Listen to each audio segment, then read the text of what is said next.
দেশের টাকা দেশের হবে, সিদ্ধি কেন মাদক হবে? বাবা, একটা কথা বলতে পারি? কথা তো তুই বুঝলেই ফেলেছিস, আবার কি কথা কবি? আপনারা গাঁজা খান কে? শোন, সাধু সন্ন্যাসীরা সিদ্ধি খায়, গাঁজা খায় নষ্ট লোকে। এসব আলতু ফালতু কথা এখানে বলবি না। দেশের টাকা দেশের হবে, সিদ্ধি কেন মাদক হবে? আপনার বাসা কোন জায়গা? আমি সন্ন্যাসী, বললাম না আমার কোনো বাড়িঘর নাই।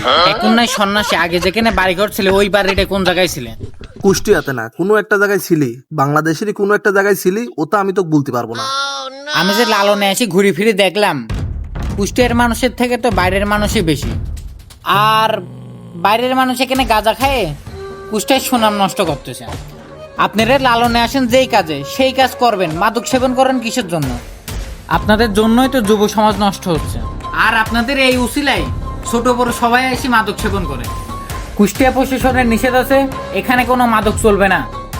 এখানে যেই কাজে আসেন আপনারা সেই কাজ করেন, আমাদের কোনো সমস্যা নাই।